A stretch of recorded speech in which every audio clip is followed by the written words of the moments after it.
WorldComEDU. Elite Children's Classics.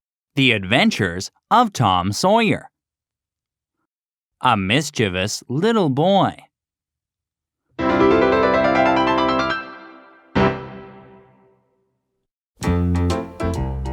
Tom. No answer. Tom. No answer. I wonder where he's gone. The old lady looked over her spectacles and under them, but Tom was nowhere to be seen. I promise that when I get hold of you, I'll... She bent down and punched under the bed with the broom.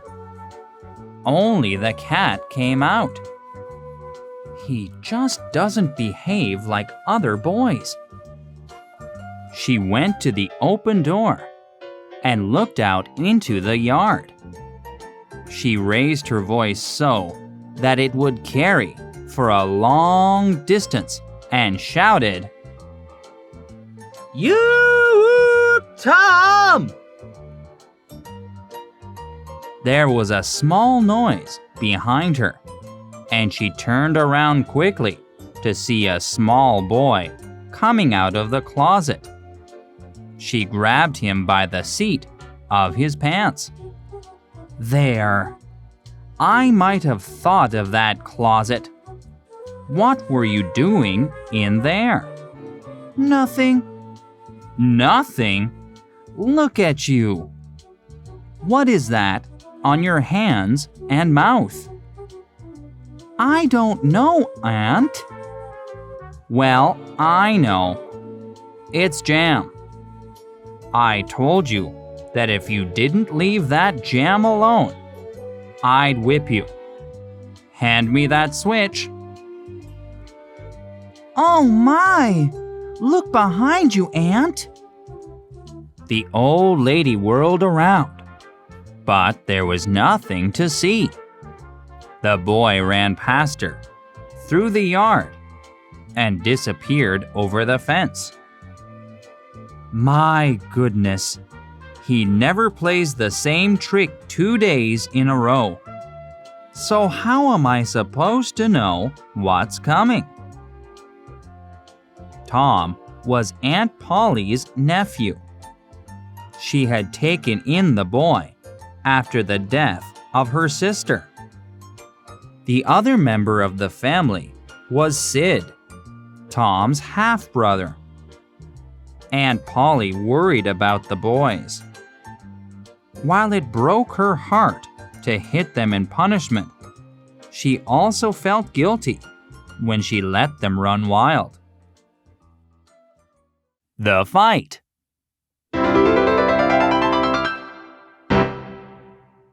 Outside, Tom was walking barefoot along the street in the small town of St. Petersburg. A strange boy walked toward him. The newcomer was well dressed and had a citified air. Both boys stopped and looked at each other. The dislike was mutual and instant. "I can lick you," Tom said. "I'd like to see you try it." "What's your name?" "It isn't any of your business." "I'll tell my big brother about you. He'll push you over with his little finger." "I've got a brother bigger than yours. He'll throw your brother over that fence." Tom drew a line in the dust with his big toe and said, "I dare you to step over that line." The new boy stepped over promptly. At once the two were rolling in the dirt, grabbing at each other, punching and scratching. After a short while, Tom was able to get on top and stay there. "Say you've had enough." The stranger let out a choked, "Enough!" And Tom let him up. Tom was satisfied with his victory. But at home, Aunt Polly scolded him for ruining his clothes. Whitewashing the fence.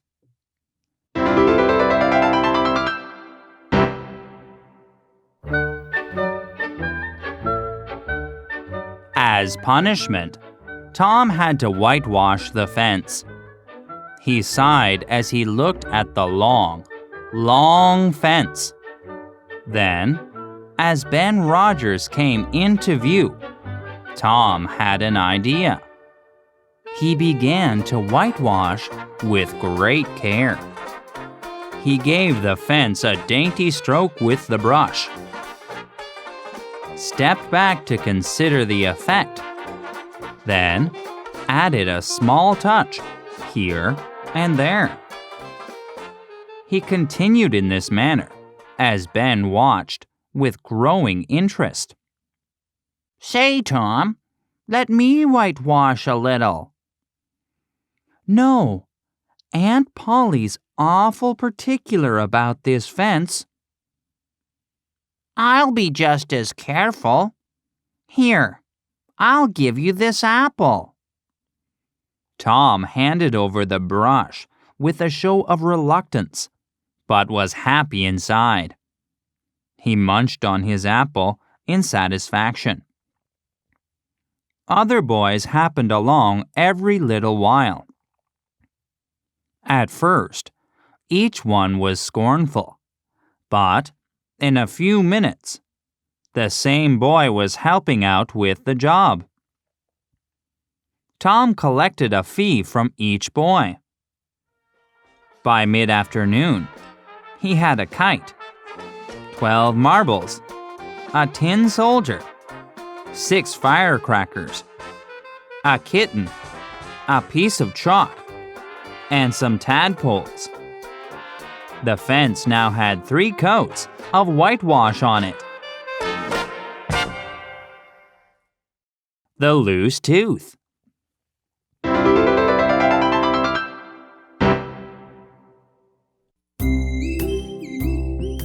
Monday morning found Tom feeling miserable. He hated going to school.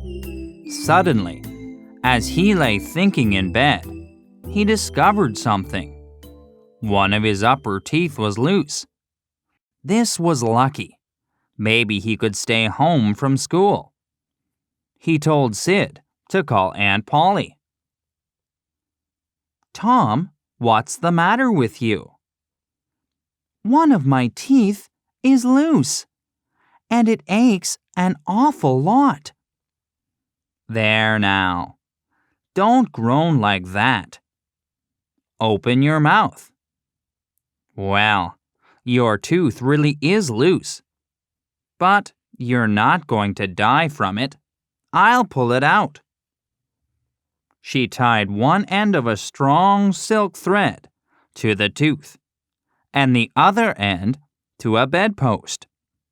Then she got a burning piece of wood from the kitchen stove. She suddenly thrust the fire toward Tom's face, and he jerked away. The tooth now hung dangling by the bedpost. With the operation done, he was sent out to school. On the way, Tom came upon Huckleberry Finn, the son of the town drunk. Mothers hated Huck because he was a bad example. He would swear, wear shabby clothes, and rarely washed. His father never made him go to school or church. Huck could go fishing or swimming whenever he wanted, and could stay up as late as he pleased. The town's children, of course, admired this way of living. Tom was glad to see Huck. They had a nice talk and made a swap. Tom's tooth for a live pinch bug. Love.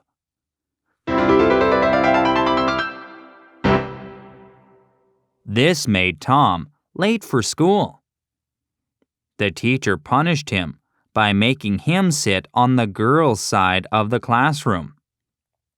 Tom was thrilled because it meant he could sit next to a new girl.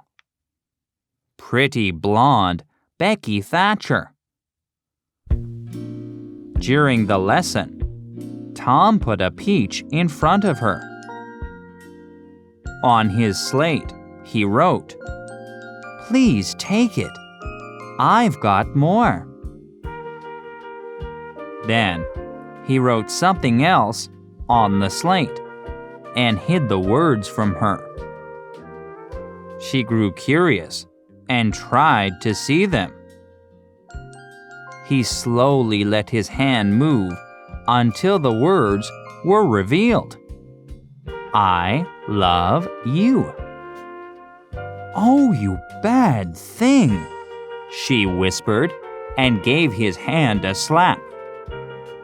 Her face was red, but Tom thought she looked pleased. At lunchtime, they had a talk. Becky let Tom kiss her. "Now we're engaged. After this, you can't love anybody but me, and can't marry anybody but me." "No, Tom, and you're never to marry anybody but me." "Of course. And there's more. When we're coming to school or going home, we're to walk together. At parties, you choose me for games and dances, and I choose you. That's the way you do it when you're engaged." It sounds so nice. I never knew about this before. Oh, it's great. Why, me and Amy Lawrence. Her eyes grew wide, and Tom realized he had blundered. "Oh, Tom, then I'm not the first you've ever been engaged to." She began to cry.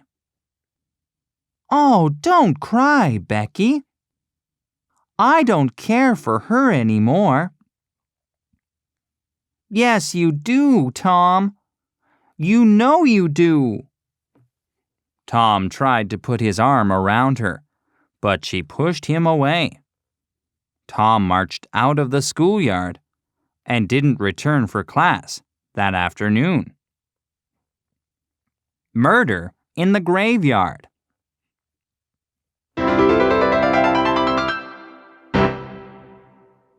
Later at night, Tom and Huck Finn went to the graveyard to see where a Mr. Horse Williams had been buried recently.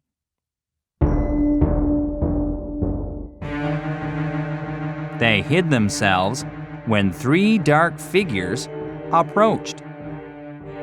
Muff Potter, Injun Joe, and young Dr. Robinson.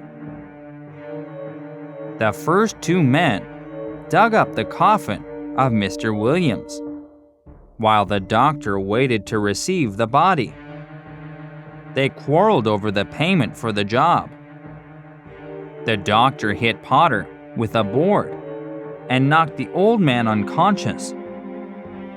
Injun Joe picked up Potter's knife and stabbed the doctor to death. Then he put the bloody knife in Potter's hand. When Potter woke up, he thought he had committed murder. The boys ran away from the scene of the crime. They were witnesses to a murder. They were afraid of Injun Joe. He would kill them in order to silence them. They ran back to the town. The next day, the sheriff arrested Potter as Injun Joe watched. Strong medicine.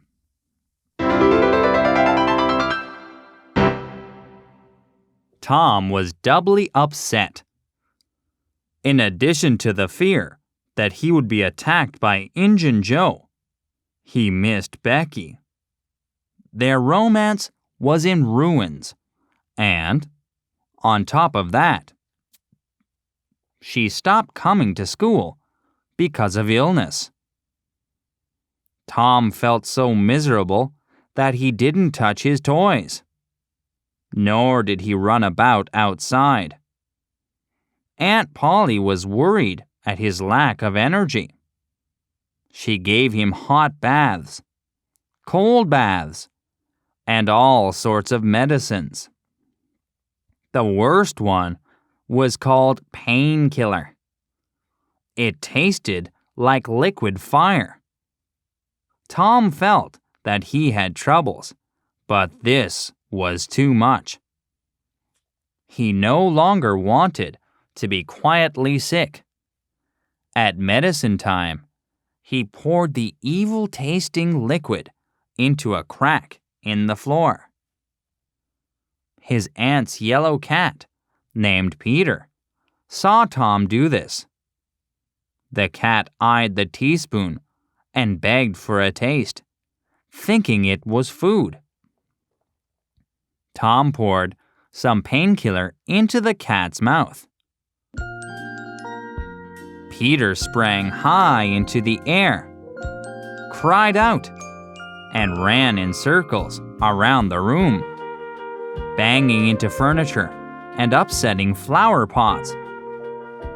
He danced on his back feet, turned head over heels a few times, and then leaped through the open window. Aunt Polly entered the room in time to see the last part of this performance. Adding to her confusion was the sight of Tom, stretched out on the floor, laughing. "Tom, what's wrong with that cat?" "I don't know, Aunt," gasped the boy. "Why, I've never seen anything like it. What made him act so?"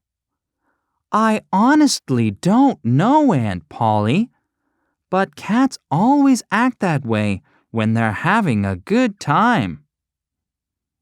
"They do they?" There was something in her tone that made Tom uneasy.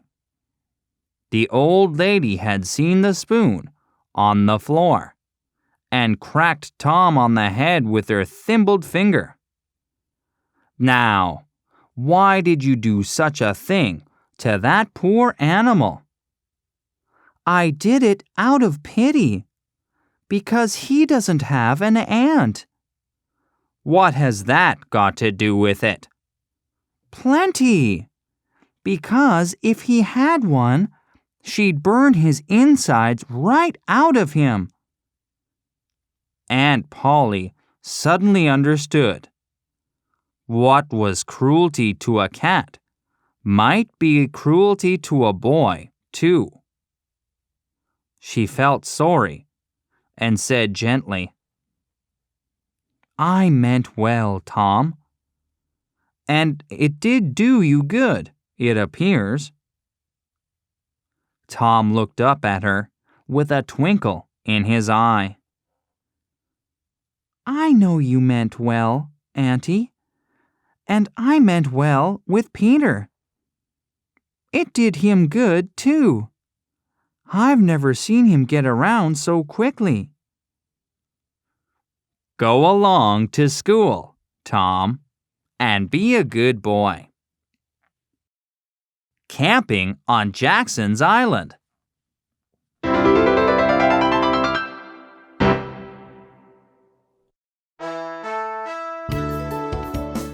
Tom got to school early and watched for Becky.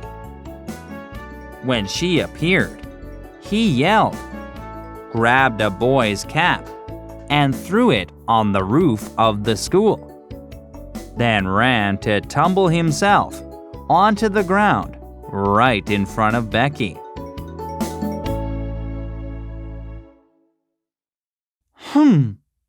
She said.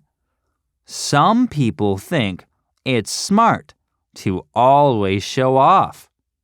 Tom's cheeks burned. He gathered himself up and sneaked off, his spirit crushed again. Now Tom was really determined to leave home. He felt that he had no other choice. His friends, Joe Harper and Huck Finn, agreed that their destination should be Jackson's Island. It was a long, narrow, wooded island in the middle of the Mississippi River, about 3 miles below St. Petersburg. No one lived there, so it was a perfect place to hide. At midnight, the boys boarded a raft with their supplies: a boiled ham, a chunk of bacon, some corn, a skillet, and some leaves of tobacco. An old sail was taken to serve as a tent. They built a fire and ate a meal of bacon and corn. They stretched themselves out on the grass, filled with contentment. "Isn't this great?" said Joe. "I'm crazy about camping," said Tom. "What would the other guys say if they could see us?" "Say? Well, they'd just die with envy. Hey, Hucky?" "I guess so," said Huck. "Anyway, it suits me. I don't need anything more than this. And there's no one here to tell a fella what to do." Tom woke first the next morning. In the cool, gray dawn, there was a delicious sense of peace. A little green worm crawled over a dewy leaf nearby. A bird called. A gray squirrel ran along a branch. A woodpecker hammered. Sunlight pierced down through the leafy branches, and a few butterflies flew in the warming air. Tom woke up the other boys. They chased and splashed each other in the shallow water for a while. Huck found a spring, and they drank cold, clear water from cups made out of leaves. Since someone had brought hooks and lines, they caught fish and then fried them for breakfast. It was fun to explore, swim, play marbles, and eat fried turtle eggs. But at one point, Tom found himself writing Becky in the sand with his big toe. Joe and even Huck felt lonely too. They paddled back to the town. The whipping.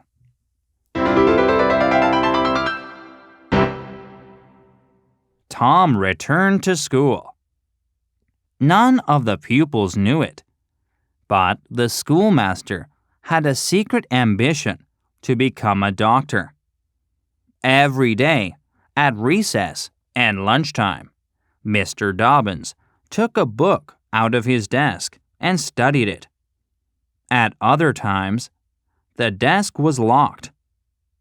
The boys and girls were very curious about the book. One day, Becky was passing by Mr. Dobbin's desk and noticed that the key was in the lock. She glanced around, found herself alone, and the next moment she had the book in her hands. The title page said it was Professor Somebody's Anatomy. She began to turn the pages and saw a colored picture of the human figure.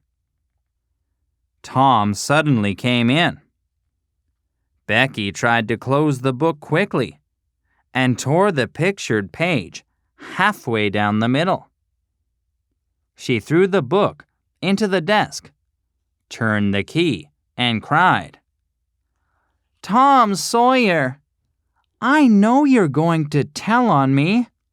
Oh, what shall I do? I'll be whipped, and I never was whipped in school before." By and by, Mr. Dobbins unlocked his desk and reached for his book. The next moment, the master faced the school.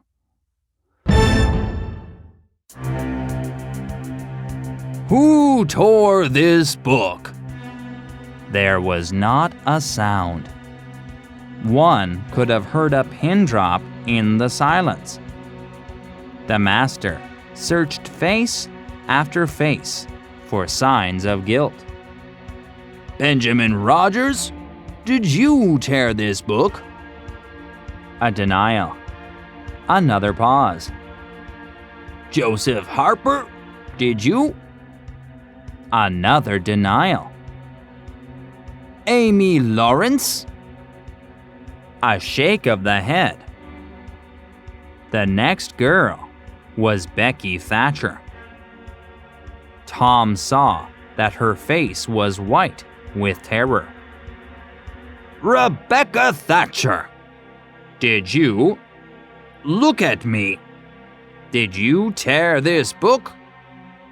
A thought shot through Tom's brain. He sprang to his feet and shouted, "I did it!" All the people stared in disbelief at this act of foolishness. Tom stepped forward to go to his punishment.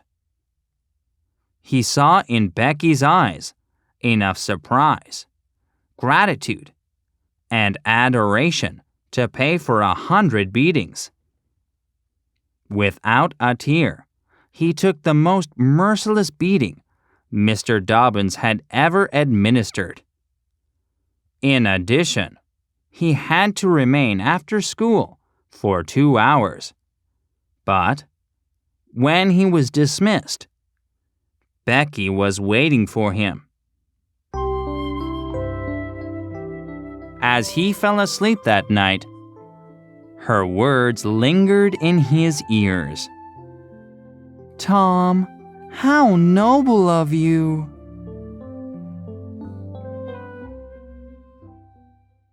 The trial.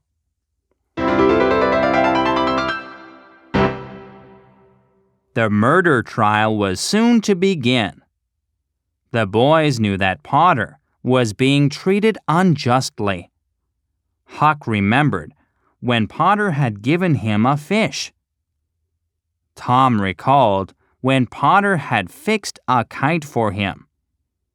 They visited the poor man in jail, where they passed him tobacco and matches and shook hands with him through the bars.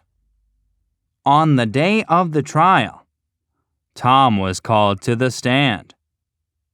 "Thomas Sawyer, where were you on the 17th of June, about the hour of midnight?"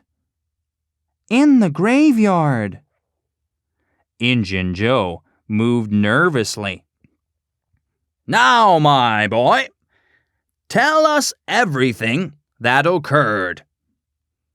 Tom began, hesitatingly at first. But soon the words began to flow easily.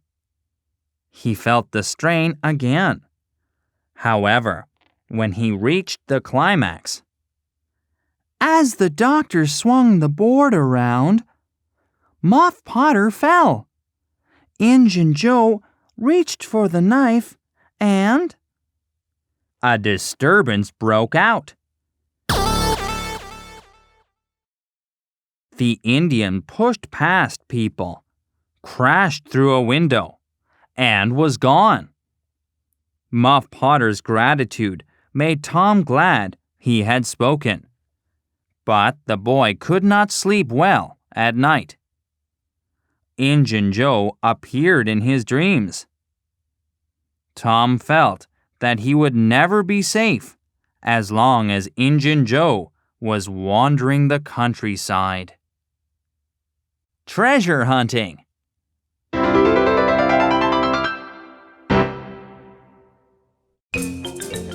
After a time, the fear grew less, and Tom was able to think of other things. He developed a desire to hunt for treasure. With pick and shovel, he and Huck went out to dig at a likely place. Say, Huck, if we find a treasure here, what are you going to do with your share? Well, I'll have a pie and a bottle of soda pop every day, and I'll go to every circus that comes along. Aren't you going to save any of it? Save it? What for? Why, so as to have something to live on later. Oh, that wouldn't work. If I didn't hurry up and spend it, my old man might come back to town, get his hands on it, and spend it all on whiskey. What are you going to do with yours, Tom? I'm going to buy a new drum, a real sword, a red necktie, a bullpup, and get married. That's the dumbest thing you could do, Tom. I remember that my old lady and my old man used to fight all the time. The girl I'm going to marry won't fight. Tom, I think they're all alike. And another thing, if you get married, I'll be more lonesome than ever. No, you won't. You'll come and live with me. They dug in more than one spot and sweat a great deal, but found no treasure. They decided to explore an old empty house to see what it held. Injun Joe and another man came in. From under the floorboards, they pulled a wooden box filled with gold coins. Injun Joe said that the money from their robbery should be moved to den number 2, under the cross. The hiding boys felt excitement and delight at what they had seen and heard. They watched the two men slip out of the house with the precious box. In the days following, the boys applied all their brain power to the puzzle, but they could not figure out the location of den number 2, under the cross. The picnic.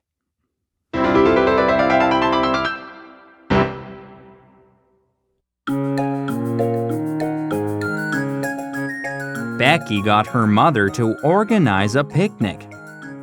Tom was so glad to be Becky's special guest that he forgot about both Injun Joe and the treasure. Baskets were filled with food, and the ferry boat was chartered.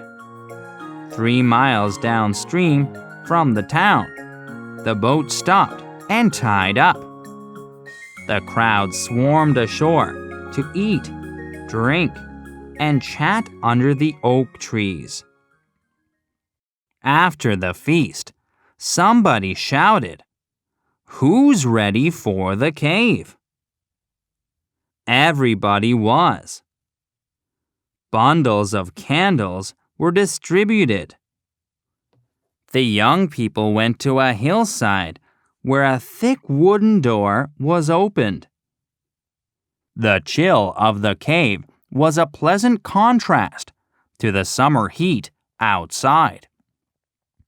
The main route inside the cave was 8 to 10 feet wide. In some places, the ceiling was 60 feet overhead. Many narrow passages branched off to the side, and the youngsters scattered. There was laughter whenever a candle was blown out. Hide and seek was enjoyed by all. No one took note of the time. They only moved back to the entrance of the cave when they heard the call of the fairy's bell. The children, smeared with candle wax and clay, crowded the ferry boat for the ride back to town. Lost in the cave.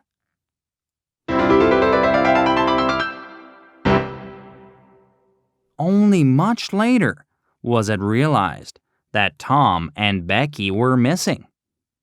They were still in the cave. An alarm was sounded. 200 men went to the cave to search. They found the names Becky and Tom traced on one rocky wall with candle smoke. But the men could not find the children in the complicated maze of passages. The problem was that the two had left the portion of the cave popular among tourists and had entered unknown territory. At first, they had enjoyed the wonderful sights. A spring whose basin was lined with sparkling crystals, columns in fantastic shapes, and a room with thousands of bats. But when they wanted to go back, they could not. "Oh, Tom, you didn't make any marks." "Becky, I was such a fool. No, I can't find the way. I'm all mixed up." "Then we're lost. We'll never get out of this place. Why did we ever leave the others?" They tried this way and that, but their random movements led nowhere. "Tom, I'm so hungry." He took out some cake. "Let's pretend it's our wedding cake, Tom." They ate the cake and drank spring water. Their last candle burned out, and they slept. After what seemed like a long time, Becky woke up crying in Tom's arms. "I've seen such a beautiful country in my dreams. It's where we're going, Tom." "Maybe, maybe not. Cheer up, Becky, and let's go on." A lighted candle, held by a human hand, appeared from behind a rock. It was Injun Joe. Tom shouted loudly, and Injun Joe scrambled away. After the shock wore off, Tom tied a kite string to Becky and went exploring on his own. When the string had almost run out, he saw a speck of light. He dropped his string and moved toward it. It was a small hole to the outside. through it, he saw the broad Mississippi River below. Thank God it was daytime. If it had been night, he would never have seen that speck of light. He went back for Becky, enlarged the hole, and the two of them went down to the river, where a passing boat picked them up. They learned that they had wandered 5 miles from the entrance to the cave. Under the cross.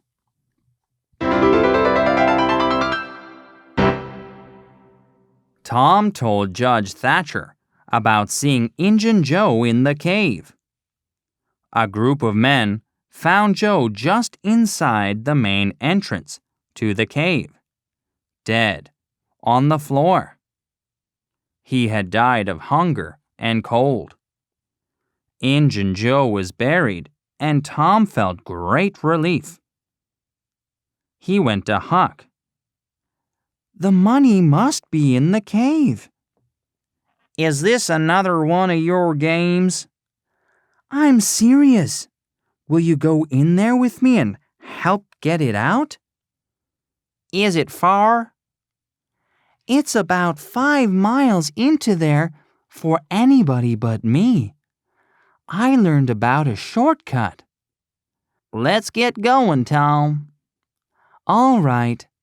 We need bread, meat, 2 or 3 kite strings, matches, candles, and a bag or 2.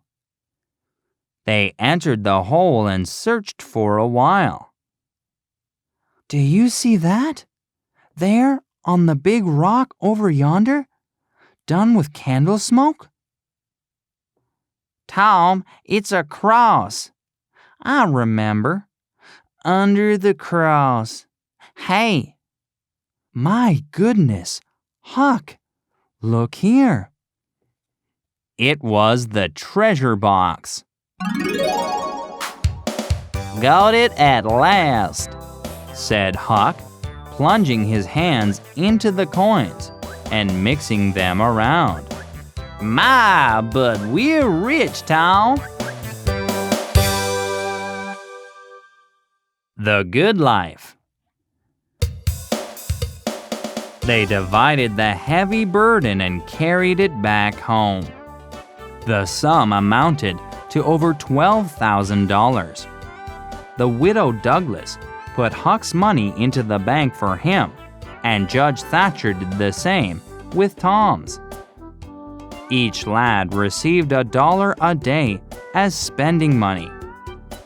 There were many grown men in town who didn't have such an income.